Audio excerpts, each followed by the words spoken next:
Ok, je vais faire la première partie de la tier list tant attendue des dinosaures. J'ai choisi les plus connus et je vais les classer selon certains critères comme la force, l'intelligence, les capacités défensives ou offensives et le niveau de domination de leur environnement. Vous êtes prêts ?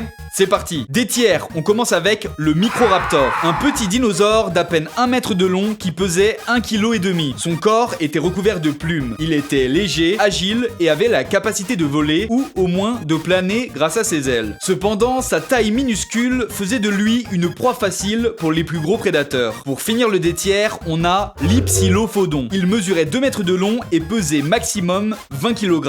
Ce bipède herbivore était assez rapide. Sa vitesse était son seul atout contre les carnivores. Un dinosaure inoffensif et plutôt faible niveau stats. On monte en C tiers avec le Parasaurolophus, un gentil géant qui pouvait atteindre 10 mètres de long pour 2,5 tonnes. Ce dinosaure est caractérisé par la grande crête sur le haut de son crâne, qui servait peut-être à impressionner les femelles, on sait pas trop. Leur taille massive et leur mode de vie en troupeau étaient leurs seuls atouts. Il manquait clairement de capacité défensive. On termine le C tiers avec un autre géant, Iguanodon. Pas grand chose à dire, c'était aussi des gros herbivores, 4 mètres de haut, 8 mètres de long et 4 tonnes. Leur taille impressionnante leur conférait beaucoup de points de vie. Leur stratégie consistait à prendre la fuite au moindre danger et de prier pour pas se faire racketter par les raptors du quartier. Allez, on monte en B tiers avec des créatures spécialisées dans la défense. Commençons par le Pachycéphalosaure. Il mesurait environ 5 mètres de long pour une masse estimée à 450 kg. Il possédait un crâne exceptionnellement épais qui protégeait son petit cerveau. Il ne devait pas être le plus intelligent, ceci dit, son crâne plus sa couronne de cornes lui conférait une défense très efficace. En gros, il pouvait mettre des gros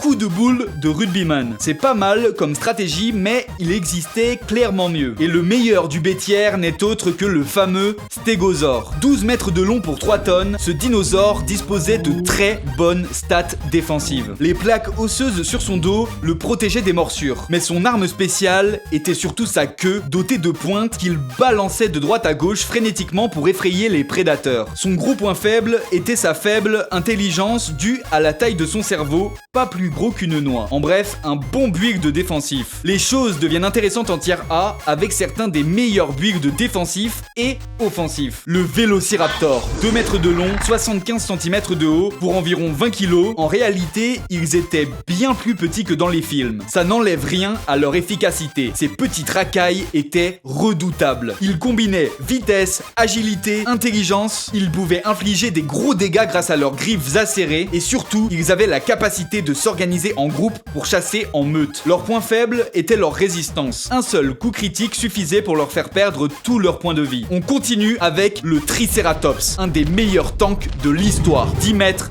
10 tonnes pour les plus gros spécimens. Sa grande collerette osseuse, ses 3 cornes combinées avec sa puissance, faisait de lui un genre de rhinocéros buffé au max. Il a vécu à la même époque que le Tyrannosaurus Rex, dont il était la proie, ce qui prouve que sa défense n'était pas parfaite. On termine le tier A avec un excellent théropode carnivore, Allosaurus. D'une longueur maximale de 12 mètres, il était gros et puissant. Cependant, sa force de morsure était faible pour sa taille, similaire à celle d'un lion. Il tuait ses proies en les frappant violemment avec sa mâchoire. Beaucoup de potentiel mal exploité à mon avis. Il reste quand même un super prédateur terrifiant. S tier, les dinosaures les plus dominants de toute l'histoire. Voici Deinonychus. C'est lui le véritable vélociraptor de Jurassic Park. Ces prédateurs étaient grosso modo des vélociraptors sous stéroïdes. Plus grands, plus gros, plus forts. Absolument terrifiant. La faction des raptors est facilement une des plus dominantes de tous les temps. Toujours en S, on a l'ankylosaure. Ne t'approche pas trop, sinon tu risques de te faire enkyler. Ce dinosaure est sur le podium des meilleurs tanks de toute l'histoire. Il était protégé à 360 degrés par une armure impénétrable. Au bout de sa queue se trouvait une masse surpuissante capable d'infliger de sérieux dégâts. Leur défense était quasiment parfaite. Leur seul gros point faible était si par malheur ils se retrouvaient sur le dos avec le ventre exposé, là c'était la mort assurée. On passe au numéro 1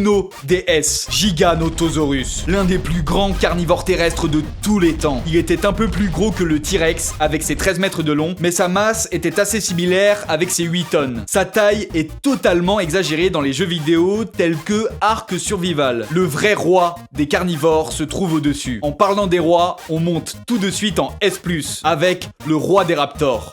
Utahraptor, le plus grand droméosauridé connu à ce jour. Sa taille est estimée à 7 mètres de long, 1,80 m de haut pour 500 kg. Il était équipé de griffes gigantesques, 2 fois plus grandes que celles d'un ours Kodiak. Le grand frère du Vélociraptor était un prédateur ultime, incroyablement efficace, qui terrifiait même probablement les plus gros prédateurs. Poursuivons avec le plus gros tank de l'histoire.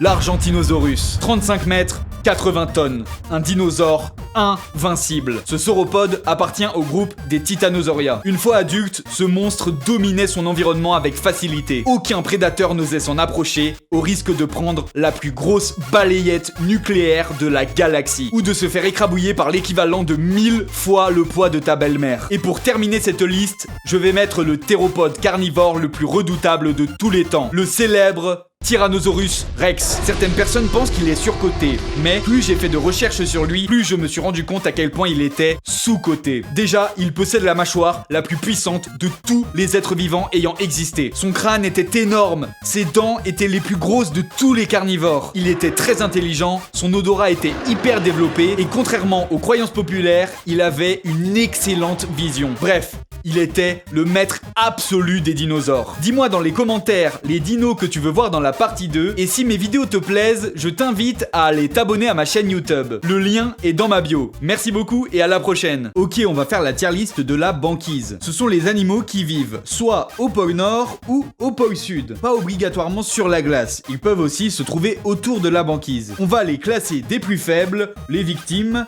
jusqu'aux maîtres incontestés, les rois du pôle Nord et du pôle Sud. C'est parti. Des tiers, on commence avec la mouette ivoire. C'est un rare oiseau vivant principalement dans le haut de l'Arctique. Bah à part ça, c'est juste une mouette. Toujours en des tiers, le phoque commun. Ce sont les plus grosses victimes de la banquise. Ils se font manger par les requins, les ours et les orques font même des parties de ping-pong avec leurs cadavres juste pour s'amuser. En même temps, c'est vrai qu'ils ont l'air délicieux. Allez, on termine le des tiers avec le manchot empereur. C'est la plus grosse espèce de manchot parmi les 18 espèces. Ils servent de casse-croûte pour les gros prédateurs. Ils sont incroyablement maladroits sur la glace, ils font que se vautrer tous les 5 mètres. Ils sont ridicules, mais je les aime bien, ils sont vraiment marrants. On monte en 7 tiers. Je vais y mettre le pingouin. Il est temps de clarifier les choses. Le pingouin est un oiseau qui peut voler, et il ressemble à ça. Il est bien trop souvent confondu avec le manchot, qui lui ne peut pas voler. Poursuivons avec le narval, aussi appelé la licorne des mers. On les trouve dans les régions arctiques. C'est une espèce rare en voie de disparition. Les mâles peuvent peser 1600 kg et mesurer 5 mètres de long. Leur corne gigantesque est en réalité une dent qui leur sert d'organe sensoriel et aussi d'outil pour creuser la glace ou pour trouver des proies. Je sais pas trop quoi faire de cet animal. Peut-être que je l'ai sous-coté, mais j'ai pas l'impression qu'il soit très efficace dans la nature, donc je vais le laisser en sétière. On termine le sétière avec le renard polaire. Leur vie est hardcore. Ils doivent tout le temps faire attention aux ours, aux loups, aux aigles, aux carcajous et j'en passe. Leur camouflage est certes excellent, mais il reste quand même pas ouf. Allez, on passe en bêtière avec le caribou, les reines du Père Noël. Ce sont des grands herbivores. Les mâles arborent des bois immenses, presque disproportionnés. Ce sont des beaux animaux. Ils sont assez grands et rapides pour esquiver la plupart des prédateurs, sauf les humains, surtout les gros canadiens qui font des Y en motoneige. On termine le bêtière avec le beluga. Comme le narval, c'est un cousin du dauphin. Il est très intelligent. Il dispose d'un des sonars les plus sophistiqués de tous les cétacés. À ce qui paraît, il existe un beluga qui s'appelle Vladimir qui fut entraîné dans le cadre d'un programme militaire russe. Je crois qu'on va bientôt voir des commandos beluga se faire parachuter au-dessus de l'Ukraine. On est dans le pétrin. Les choses deviennent intéressantes en tiers A avec le morse, un grand mammifère marin qui peut peser jusqu'à 2 tonnes. Il n'a que très peu de prédateurs. Ceci dit, il n'est pas aussi impressionnant que le prochain. Toujours en tiers A, on a l'éléphant de mer. Un colosse qui peut peser 4 tonnes et mesurer 6 mètres de long. C'est le plus imposant représentant des phoques. Ils ont aussi des gros nez qui font des bruits de paix foireux. On termine le tiers A avec le plus gros animal de tout l'Arctique, la titanesque baleine boréale. Elle peut mesurer 20 mètres de long et peser 100 tonnes. Elle peut aussi vivre jusqu'à 200 ans, ce qui fait d'elle le mammifère ayant la plus longue longévité de la planète. Malheureusement, elle est en danger d'extinction et elle se fait régulièrement chasser par des gangs d'orques. Ok, estière. Maintenant, on va mettre tous les prédateurs qui se nourrissent de ceux d'en dessous. Le léopard de mer. Il terrorise les habitants de l'Antarctique. C'est un super prédateur solitaire pouvant peser 600 kg et mesurer plus de 4 mètres de long. C'est un animal très intelligent et le plus féroce de tous les phoques. Le suivant est aussi un super prédateur, le loup arctique. Des chasseurs exceptionnels qui s'organisent entre eux afin de dominer leur environnement. Ils sont capables de tuer des bœufs musqués de 400 kg et de les dévorer de la tête aux pieds. Pour terminer le S, vous le connaissez tous, j'en ai déjà parlé, l'ours polaire. C'est le plus gros prédateur terrestre de la planète, le roi de la banquise. Et maintenant, il est temps de rendre à César ce qui est à César. Si l'ours polaire est le roi de la banquise, alors cet animal en est le dieu. En S+, les polars. L'orque, le prédateur ultime, le maître absolu des océans. 10 mètres de long pour 8 tonnes. C'est le chasseur le plus redoutable des eaux froides du pôle Nord et du pôle Sud. Aucun animal sur Terre, mis à part l'homme, ne rivalise avec l'orque en termes de domination de son environnement. Fin de la liste, j'espère qu'elle t'a plu. N'oublie pas de t'abonner et dis-moi dans les commentaires ce que t'en penses. Ok, Zoctogone. 2 animaux redoutables vont s'affronter dans un combat à mort. Le premier combattant représente les grands singes. Voici le chimpanzé, l'animal le plus intelligent du monde après l'homme. Son adversaire représente les félins. C'est un prédateur incroyable, le léopard. Comme d'habitude, nous allons examiner leurs statistiques de combat pour déterminer lequel des deux sortira en vie du Zoctogone. Ready? Le chimpanzé est un des plus grands et plus intelligents primates de la planète. Les plus gros mâles peuvent atteindre 90 kg. Ce sont d'excellents grimpeurs, agiles et rapides. Ce sont des animaux sociaux habitués au combat, se faisant même la guerre entre clans, résultant parfois en d'énormes bains de sang. Leur principal atout est leur intelligence. Ils sont capables d'utiliser des outils, prendre une branche et la transformer en lance, ou encore utiliser des pierres comme des projectiles. Ils sont incroyablement forts. Vous n'auriez aucune chance de battre un chimpanzé dans un combat. Il vous arracherait le visage et même les doigts grâce à ses grandes dents et sa mâchoire dévastatrice. Il vous briserait comme une brindille sans aucun problème. Mais sera-t-il capable de briser son adversaire d'aujourd'hui? Le léopard est un prédateur exceptionnel, un très bon grimpeur pouvant peser 100 kg et mesurer 1,90 m de long. Il peut courir à 60 km/h, sauter 6 mètres de distance sans aucun élan et bondir jusqu'à 3 mètres de hauteur. Il est doté d'une puissante musculature, de griffes acérées et d'une mâchoire super forte. Il parvient même à soulever des proies de 150 kg jusqu'en haut d'un arbre. C'est un prédateur furtif qui s'approche au plus près de sa proie avant de se jeter dessus et de l'exécuter d'une morsure fatale à la gorge ou à la nuque. Dans certaines villes indiennes, les léopards sont connus pour dévorer des chiens et même parfois des enfants. Qui remportera ce combat? Le génie ou l'assassin? 3, 2, 1, go!